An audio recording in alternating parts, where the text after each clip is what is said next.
Hello बच्चे लोग, तो कैसे हैं आप सभी लोग। एक बार बहुत बहुत स्वागत है आप सभी का हमारे चैनल JRM एजुकेशन अब में। तो जैसा कि आप सभी जानते हैं कि बच्चों के बोर्ड्स के एग्जाम आ चुके हैं और बच्चे बहुत जोरों शोरों से प्रैक्टिस में लगे हुए और अपनी मेहनत से अच्छे मार्क्स लाने की कोशिश कर रहे हैं।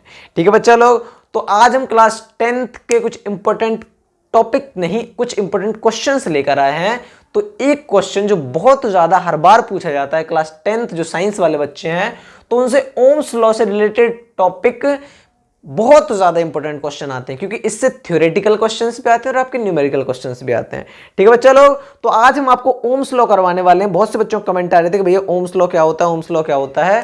तो आज हम ओम्स लॉ करवाने वाले हैं आप सभी लोग। तो जो बच्चे 10th क्लास में हैं और साइंस तो सभी के पास होगी ही, तो बच्चे नोटबुक लेकर बैठ जाएं, CBSE वाले बच्चे और फिर चाहे यूपी बोर्ड वाले बच्चे हों, ठीक है, तो उनका भी ओम्स लॉ पूछेगा ही पूछेगा। ठीक है, चलिए तो सभी लोग एक पेन और कॉपी लेकर बैठ जाइए और स्टार्ट करते हैं हम सभी लोग। ठीक है, चलिए तो आज हम ओम्स लॉ को एकदम डिटेल के साथ पढ़ेंगे, जितना आपके एग्जाम में पूछा जाएगा उस तरीके से पढ़ने वाले हैं। ठीक है बच्चा लोग, चलो शुरुआत करें। चलिए तो शुरुआत करने से पहले एक बार वीडियो को लाइक कमेंट एंड शेयर कर दीजिए और हाँ, चैनल को सब्सक्राइब कर लीजिए, चैनल को सपोर्ट कीजिए। ठीक है, चलो एक बार थम्स अप कर देंगे सभी लोग।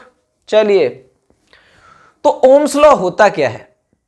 ओम्स लॉ एक ऐसा लॉ है बेटा जहां पर पोटेंशियल डिफरेंस जो होता है, क्या होता है, जो पोटेंशियल डिफरेंस होता है, मान लो कोई दो पॉइंट है, कोई भी दो पॉइंट है, एक मेटेलिक कंडक्टर है, ठीक है, इसको हम एक अच्छी तरीके से समझेंगे। एक मेटेलिक कंडक्टर है, एक कंडक्टर है, ठीक है चलो चलो। तो ये जब एक मेटेलिक कंडक्टर है तो इसके दो पॉइंट है, मान लो एक ए पॉइंट है और एक बी पॉइंट है, ठीक है। तो इनके बीच कुछ पोटेंशियल वर्क कर रहा होगा, है ना, कुछ पोटेंशियल डिफरेंस पाया जाएगा, है ना। और इसके वायर के अंदर कुछ करंट फ्लो हो रहा होगा, क्या हो रहा होगा, कुछ चार्ज फ्लो होगा तो करंट फ्लो होगा, ऑब्वियस सी बात है। ठीक है, तो क्या होता है, ओम्स लॉ क्या कहता है बच्चे लोग, कि कोई भी दो पॉइंट, कोई भी मेटेलिक कंडक्टर के 2 पॉइंट्स का जो पोटेंशियल डिफरेंस होता है ना, क्या होता है, पोटेंशियल डिफरेंस, जिसे हम कैपिटल V से डिनोट करते हैं। ठीक है, तो पोटेंशियल डिफरेंस जो होता है वो डायरेक्टली प्रोपोर्शनल होता है किसके, करंट के। किसके प्रोपोर्शनल होता है, डायरेक्टली प्रोपोर्शनल टू करंट। इसका मतलब क्या हुआ कि मान लो अगर V इंक्रीज हो रहा है, क्या हो रहा है, मान लो पोटेंशियल डिफरेंस इंक्रीज हो रहा है, तो बच्चा लोग आपका करंट भी क्या होगा, इंक्रीज होगा ही होगा। ये कंडीशन होती है किसकी, डायरेक्टली प्रोपोर्शनल की। ठीक है, तो V is directly proportional to I, मतलब क्या कि जब V इंक्रीज होगा देन I भी इंक्रीज होगा, and when V will be decrease then also I will be decrease। ठीक है बच्चा लोग, तो V जब प्रोपोर्शनल है, डायरेक्टली प्रोपोर्शनल है I के, इसका मतलब है V इंक्रीज होगा तो I भी, और V डिक्रीज होगा तो I भी डिक्रीज होगा। सिंपल, समझ आया यहां तक। चलिए, अब आपको पता है जब प्रोपोर्शनल का साइन हटता है ना बच्चा लोग, तो इक्वल टू का साइन लगता है और कोई कांस्टेंट वैल्यू आ जाती है, क्या जाती है, कोई कांस्टेंट वैल्यू। तो यहां पर एक कांस्टेंट वैल्यू आती है और वो है आर, क्या बेटा, आर। आई आपका पहले से बना हुआ है, ठीक है। तो आर यहां पर जो है, R is a constant, R is a constant. बच्चा लोग एक और बात याद रखना कि जब V डायरेक्टली प्रोपोर्शनल I के होता है तो यहां पर टेम्परेचर जो होता है ना, टेम्परेचर वो रिमेन्स कांस्टेंट रहता है, टेम्परेचर रिमेन्स कांस्टेंट। अगर तुमसे पूछ लेता है कि अगर MCQs वगैरह में पूछ दे आपसे कि जब V is directly proportional to I है, ओम्स लॉ कहता है, तो वहां पर टेम्परेचर पर क्या इफेक्ट पड़ता है, तो टेम्परेचर पर कोई इफेक्ट नहीं पड़ता है, वो कांस्टेंट रहता है। क्या रहता है बच्चा लोग, वो कांस्टेंट रहता है। ठीक है, तो V is equal to R I हो गया, जहां पर R एक कांस्टेंट है, क्या है बेटा, R इज अ कांस्टेंट, जिसे हम बोलते हैं, क्या बोलते हैं, इसे बोलते हैं रेजिस्टेंस। क्या बोलते हैं बच्चा लोग, रेजिस्टेंस बोलते हैं। किससे क्या बोलते हैं, रेजिस्टेंस बोलते हैं। ठीक है, अब यहां पर अगर R निकाली जाए तो R कैसे निकलेगा, R बराबर हो जाएगा V अपॉन I। क्या हो जाएगा, R बराबर V अपॉन I। समझ आ गया यहां तक, कोई डाउट है यहां तक, नहीं। चलिए, जब R is equal to V, ये बेटा ये आपके एग्जाम में आएगा ही आएगा, गारंटी के साथ लिख लो। 100% ये क्वेश्चन आना ही आना है आपका, थ्योरेटिकली पूछेगा आपसे और न्यूमेरिकली भी पूछेगा, दोनों तरीके से पूछेगा आपसे। तो ये क्वेश्चन तो ये सोच लो कि ये 100% ये क्वेश्चन आना ही आना है। इसीलिए हम आपको क्या करवा रहे हैं, गॉस लॉ ओम्स लॉ करवा रहे हैं। क्या करवा रहे हैं, ओम्स लॉ करवा रहे हैं। ठीक है, चले, चलो आगे पढ़ते हैं। जब R is equal to V upon I हो गया, क्या हो गया, R equal to V upon I।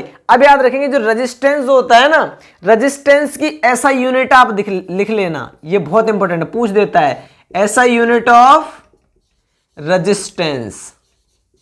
ठीक है बच्चा लोग, तो ऐसा यूनिट ऑफ रेजिस्टेंस क्या होता है, वो होती है ओम। क्या होती है, ओम, जिसे हम इस सिंबल से डिनोट करते हैं। ये ओम का सिंबल होता है। क्या होता है, ओम का सिंबल। तो ऐसा unit of resistance is equal to ohm, जो कि ये है ओम का सिंबल। क्या है, ओम का सिंबल। कर लेंगे आप लोग, यहां तक समझ आए। यहां तक अगर समझ नहीं आता तो आप कमेंट कर सकते हैं।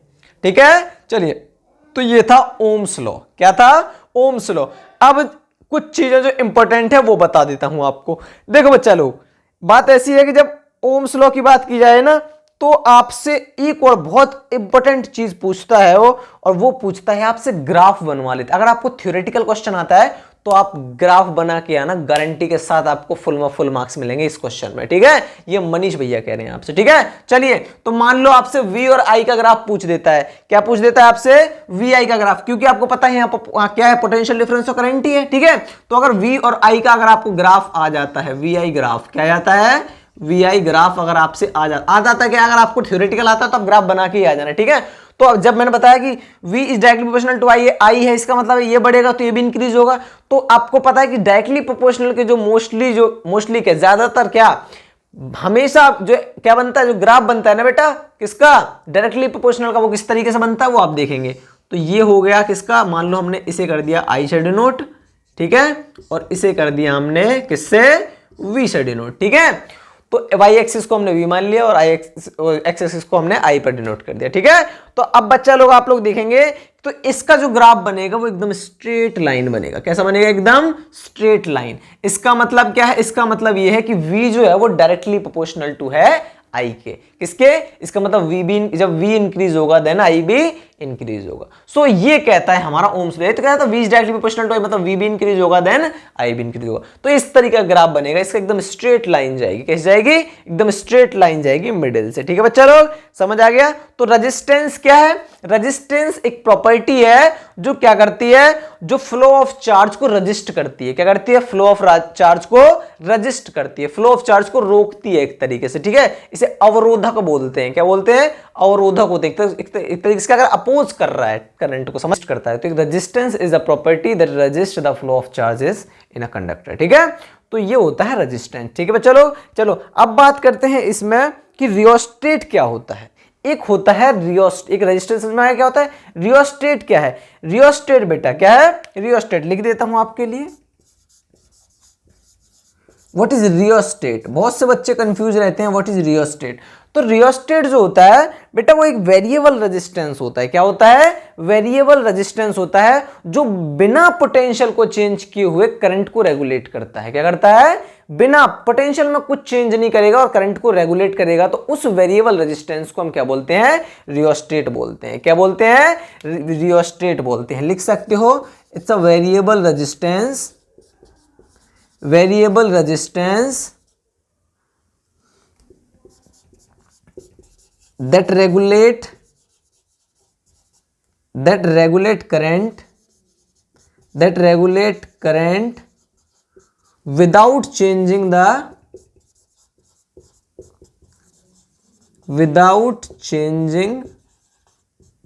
the voltage। ठीक है, तो विदाउट वोल्टेज को चेंज किए करंट को रेगुलेट करता है, उस वेरिएबल रेजिस्टेंस को हम क्या बोलते हैं, रियोस्टेट बोलते हैं। क्या बोलते हैं बच्चा लोग, रियोस्टेट बोलते हैं। तो ये तो बात हो जाती है रियोस्टेट की। ठीक है, अब बात करते हैं, मान लो ये आपका ओम्स लॉ होगा। क्या हो गया, ओम्स लॉ। तो आपको इसी तरीके से लिखना है। ठीक है, ओम्स लॉ में अगर आपसे पूछ रहे कि 1 ओम बराबर क्या होता है, नॉर्मली अगर आपसे पूछे 1 ओम बराबर क्या होता है, तो मैंने बताया था ओम की जो R बराबर क्या, V अपॉन आई। तो रेजिस्टेंस की ऐसा यूनिट क्या है, ओम है, तो इस तरीके से V अपॉन आई। तो 1 वोल्ट बराबर 1 एम्पियर। क्या लिखोगे आप, 1 वोल्ट बराबर 1 एम्पियर। अगर कभी आपको क्या जाता है, क्या जाता है, अगर कभी आपको 1 ओम को डिफाइन 1 ओम, तो लिखेंगे कि क्या, कि 1 वोल्ट बराबर 1 एम्पियर। आप इस तरीके से डिफाइन कर देना। तो ये है, इसको आप डिफाइन कर सकते हैं इस फॉर्मूले से। ठीक है बच्चा लोग, ठीक है, तो ये था आपका ओम्स लॉ बच्चा लोग, बहुत इंपॉर्टेंट है आपके लिए और एग्जाम में पूछेगा ही पूछेगा 100%। मैंने कहा 100% नहीं 110% लिख के ले लो और वीआई ग्राफ बना के आना, आपको फुल मार्क्स मिलेंगे। ठीक है बच्चा लोग, अब इसमें कुछ इंपॉर्टेंट और भी चीजें हैं, इसको इरेज कर दूं मैं, फिर इसको आपको बताता हूं कि कुछ इंपॉर्टेंट और भी चीजें हैं। इसको मैं इरेज कर दूं फिलहाल। चलिए, तो इसमें इंपॉर्टेंट चीजें क्या हैं बच्चा लोग, वो ये हैं कि ओम्स लॉ में जो रेजिस्टेंस जो होता है ना, जो रेजिस्टेंस निकला है, ठीक है, क्या निकला है, रेजिस्टेंस निकला है। पहले मैं इसको रफ कर देता हूं फिर आपको बताता हूं।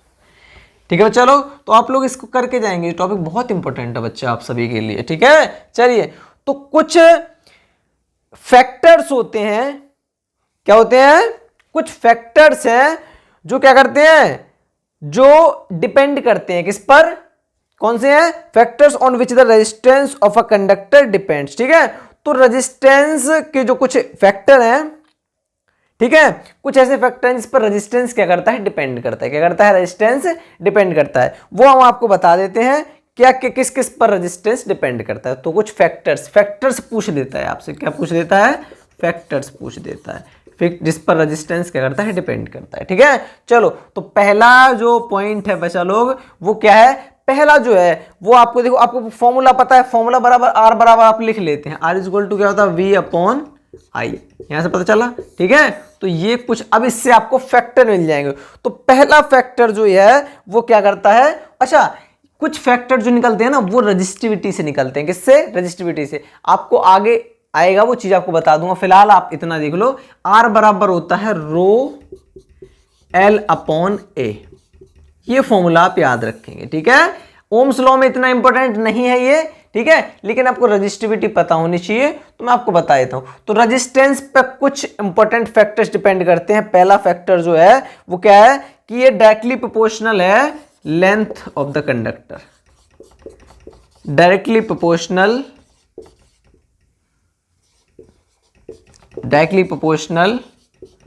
To length of the conductor.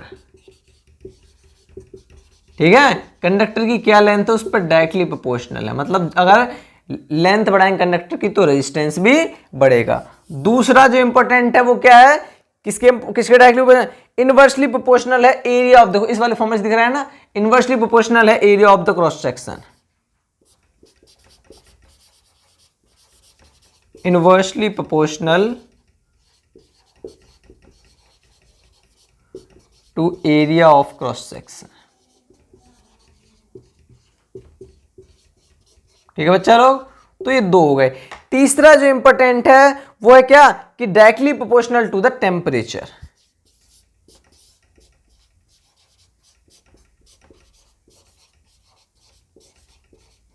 ये पूछता है आपसे, directly proportional to the temperature, कि अगर रेजिस्टेंस बढ़ेगा तो टेम्परेचर भी बढ़ेगा। ठीक है, और फोर्थ जो इंपॉर्टेंट है वो क्या है, ये है depend on the nature of material, किस पर, कि जो मटेरियल, जो कंडक्टर का जो मटेरियल है वो किस नेचर का है, वो किसका है। ठीक है, उस एलिमेंट, अगर मान लो कॉपर का हुआ तो उसमें कम रेजिस्टेंस हो, आयरन हुआ तो ज्यादा रेजिस्टेंस होगा। ठीक है, depend on the nature of material, nature of material, समझ आ गया। तो ये कुछ फैक्टर्स हैं जो आपके लिए बहुत ज्यादा इंपॉर्टेंट है बच्चा लोग, तो आप इसे कर जाएंगे। अगर इसे आप करके जाते हैं तो मैं गारंटी ले सकता हूं कि क्या, कि ये आपके एग्जाम में आ सकते हैं। ठीक है, रजिस्टिविटी मैं आपको पढ़ा दूंगा, फिलहाल आपके लिए इतना इंपॉर्टेंट है कि आप फैक्टर्स पढ़ लें, बाकी ओम्स लॉ पढ़ लें। ठीक है, क्योंकि ये वाले जो प्रोपोर्शनलिटी के जो, अभी आप इस वाले फॉर्मूले को याद रख लें फिलहाल, बाकी हम कुछ न्यूमेरिकल्स आपको करवाने वाले हैं। ठीक है, आप सिर्फ फैक्टर्स याद कर लें कि रेजिस्टेंस पर कौन कौन से फैक्टर डिपेंड, रेजिस्टेंस जो है वो किस किस फैक्टर पर डिपेंड करता है। ठीक है, चलिए, तो ये ओम्स लॉ से रिलेटेड कुछ इंपॉर्टेंट पॉइंट है जो फैक्टर्स आपसे पूछता है वो आपको बता देंगे। ठीक है, इस वाले फॉर्मूले को आप याद रखें, R is equal to rho L by A, इससे आपको न्यूमेरिकल फंसने के चांसेस ज्यादा होते हैं। ठीक है चलो, चलिए, तो अब आपकी बात करते हैं किसकी, अब बात करते हैं न्यूमेरिकल्स की, ओम्स लॉ के न्यूमेरिकल्स की, किसकी, ओम्स लॉ के न्यूमेरिकल्स की। तो मान लो पहला न्यूमेरिकल ले लेते हैं, मान लो आपको रेजिस्टेंस दे रखा है एक, ठीक है, कोई एक कंडक्टर है जिसमें से चार्ज फ्लो हो रहा है और उसमें आपको रेजिस्टेंस दे रखा है कितना कि 10 ओम रेजिस्टेंस उसमें पाया जाता है, ठीक है, कितना 10 ओम रेजिस्टेंस। पोटेंशियल डिफरेंस मान लो उसका दे रखा है कितना, उसका मान लो पोटेंशियल डिफरेंस दे रखा है 5 वोल्टेज, क्या दे रखा है 5 वोल्टेज, ठीक है। और उसमें ये कहा है कि उसमें करंट फाइंड करो कि कितना करंट फाइंड हो रहा है, ठीक है। तो आप कैसे करेंगे इसे फाइंड, कैसे करेंगे, तो आप इसे क्या करेंगे बच्चे लोग, तो आप इससे क्या करेंगे, आपको फॉर्मूला पता है अगर कि R इज इक्वल टू क्या होता है V अपॉन I, तो यहाँ वैल्यू पुट कर दीजिए नॉर्मली। तो R बराबर दे रखा है आपको 10 और V दे रखा है 5, I की वैल्यू आपको पता नहीं है, ठीक है। तो आप क्या करेंगे, क्रॉस मल्टीप्लाई करना तो आता होगा, इसको ऊपर ले जाइए, इससे नीचे ले आइए, ठीक है। तो I बराबर हो जाएगा, करंट कितना हो जाएगा, कितना हो जाएगा 5/10, तो कितना हो जाएगा 5 2 जा, ठीक है। तो आधे का मतलब इसका होगा 0.5 एम्पियर कर लेंगे आप। तो इस तरीके से आप इसको करंट फाइंड कर सकते हैं, ठीक है। तो ये तो न्यूमेरिकल नॉर्मली टाइप का न्यूमेरिकल हो गया। मान लो और कोई न्यूमेरिकल आएगा ही आएगा ओम्स लॉ से, ठीक है। दूसरा न्यूमेरिकल आप कर लेंगे इस तरीके से, देखो अगर मान लो कोई और आ जाता है, मान लो आपको दे दे कि कुछ वर्क डन हो रहा है, ठीक है, कुछ वर्क डन हो रहा है, मान लो कितना हो रहा है 10 जूल वर्क डन हो रहा है, कितने चार्ज के द्वारा, मान लो चलो 5 कूलम के द्वारा, ठीक है, कुछ वर्क डन हो रहा है, ठीक है। और उसमें रेजिस्टेंस दे रखा है कितना, मान लो रेजिस्टेंस दे रखा है 10 ओम, ठीक है। और आपसे कहें यहाँ पर करंट फाइंड करें, तो आप कैसे फाइंड करेंगे, देखो बेटा यहाँ भी ओम्स लॉ लगेगा, बस आपको कंफ्यूज कर देगा, वो क्या कर देगा, सिर्फ कंफ्यूजिया देगा आपको, ठीक है। और वो आपको कंफ्यूज नहीं होना है, ठीक है। कैसे, देखो आपको पता है V is equal to W/Q होता है, आया ना, वोल्टेज बराबर, ठीक है। तो यहां से आप V फाइंड कर लेंगे पहले। तो W कितना दे रखा है 10 और Q दे रखा है 5, तो आपको V आ गया कितना 5 2 10, सो V आ गया 2 वोल्ट आ गया, कितना आ गया 2 वोल्टेज आ गया। तो V मिल गया आपको, R पता है, I फाइंड कर लो, ठीक है बच्चा लोग। तो I क्या निकलेगा, I निकलेगा कितना निकलेगा, I निकलेगा V अपॉन R। तो V कितना है 2 अपॉन में R, समझ आया कि नहीं, आया ना। तो आप यहां से तो इतना आपका निकलेगा कितना, तो 2 5 जा, क्योंकि आपको पता है V is equal to IR होता है, आया ना। तो यहां से अगर आप I निकालते हैं तो क्या हो जाएगा, ऐसे यहां पर निकला था ना। अगर आप कंफ्यूज हो रहे हैं तो चलो मैं आपको पूरा करके दिखा देता हूं, क्योंकि हमारे 10th वाले बच्चे इतना शॉर्ट जानते नहीं, ठीक है। चलो तो कोई नहीं, R इज इक्वल टू क्या होता है V अपॉन I, तो I बराबर हो जाएगा क्या V अपॉन R, ठीक है।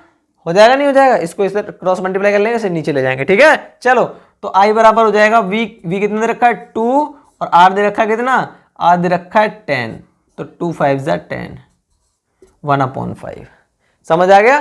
तो कितना आ जाएगा 1/5 एम्पियर, इसे आप कैलकुलेट कर लेना, ठीक है।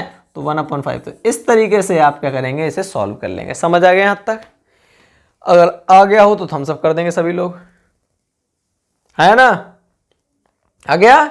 इसको अगर पॉइंट पे लिखना है आपको तो कितना हो जाएगा, ये 0 का 10 0.2 एम्पियर, कितना हो जाएगा बच्चा लोग 0.2 एम्पियर, ठीक है। तो ये इतना आंसर आ जाएगा, कर लेंगे आप सभी लोग। चलिए, तो ये आपके कुछ इस तरीके से क्वेश्चन आपसे पुट अप कर सकता है। तो ये हो गया आपका ओम्स लॉ से रिलेटेड क्वेश्चंस आ जाएंगे, ठीक है। एक आध क्वेश्चंस और कर लेते हैं न्यूमेरिकल, 2 तो कर ही लिए हमने, एक न्यूमेरिकल और कर लेते हैं, कर ले। चलो तो एक न्यूमेरिकल और कर लेते हैं, थर्ड, ऑफ इसके बाद हमारा ओम्स लॉ हो गया फिनिश, ठीक है बच्चा लोग। क्या हो गया, ओम्स लॉ फिनिश हो गया। तो थर्ड जो टॉपिक है, मान लो आपको क्या दे रखा है, करंट दे रखा है कि एक कंडक्टर में क्या हो रहा है 10 एम्पियर करंट फ्लो हो रहा है, ठीक है। जो अपोज जो कुछ जिसमें कुछ वोल्टेज है, क्या है, कुछ वोल्टेज कितने वोल्टेज दे रखा है, उसमें दे रखा है मान लो 5 वोल्ट दे रखा है, ठीक है। आपको कहेगी R फाइंड करो, क्या पूछे, R फाइंड करो, तो R निकाल लो। R बराबर क्या होता है V अपॉन, क्या होता है V अपॉन I, होता है कि नहीं होता है, V अपॉन I हो गया। तो यहाँ R फाइंड कैसे करोगे, R निकाल लो, कितना V दे रखा है कितना 5, I दे रखा है 10, 5 2 जा कितना का 0.5 ओम, क्या का 0.5 ओम। तो ये हो गया आपका आंसर। तो इस तरीके से आप इसे सॉल्व कर सकते हैं। तो ये था बच्चा आपका ओम्स लॉ, और जो बहुत ज़्यादा इंपॉर्टेंट है और आएगा ही आएगा, आपसे पूछेगा ही पूछेगा। अब थ्योरेटिकल लिखना, पहले ओम्स लॉ की डेफिनेशन लिखना, तो क्या कहता है वो, फिर मैथमेटिकली आप इस तरीके से V directly proportional to I वगैरह इज इक्वल टू लगा के R is I R is equal to, और वहाँ पर where R is equal to constant, ये सारी चीज़ें बता दी। फिर इसके बाद आप ग्राफ बना देना, ठीक है।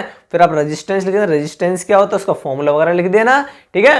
और आपको अच्छे एकदम फुल मार्क्स, और चाहे तो आप लोग आर इज इक्वल टू, वो जो मैंने बताया ना, R is equal to rho L by A, और वहाँ से आप फैक्टर्स डाल देना, आपको फुल में फुल मार्क्स दे देगा वो, ठीक है। तो बच्चा लोग अगर वीडियो अच्छी लगी हो तो वीडियो को लाइक कमेंट एंड शेयर कर दीजिए, और हाँ चैनल को सब्सक्राइब कर लीजिए, और अपने भाई मनीष को, ठीक है, और चैनल को सपोर्ट करते रहिए, ठीक है। चलिए मिलते हैं अगली वीडियो में, तब तक के लिए बाय बाय, टेक केयर, अपना ध्यान रखिए, मेहनत और लगन से लगे रहिए, क्योंकि एग्जाम बहुत पास है, ठीक है। और कहते रहिए कि मैं अब करके दिखलाऊंगा, मैं अब करके दिखलाऊंगा, फिजिक्स केमिस्ट्री बायो हो मैं अच्छे नंबर लाऊंगा, मैं अब करके दिखलाऊंगा, मैं अब करके दिखलाऊंगा, ठीक है। दिन हो या रात, पूरी रात पढ़ के दिखलाऊंगा, मैं अब करके दिखलाऊंगा, मैं अब करके दिखलाऊंगा। तो अब करके दिखाना बच्चा लोग, क्योंकि बिना किए कुछ नहीं होने वाला है, ठीक है। चलिए मिलते हैं अगले वीडियो में, बहुत बहुत शुक्रिया आप सभी को। अगर वीडियो अच्छी लगी तो वीडियो को लाइक कमेंट एंड शेयर कर दीजिए, शेयर ज्यादा कीजिएगा, चैनल को सब्सक्राइब कर लीजिए। थैंक यू सो मच आप सभी को, एक बार थम्स अप कर देंगे सभी लोग। थैंक्स अ लॉट बच्चा।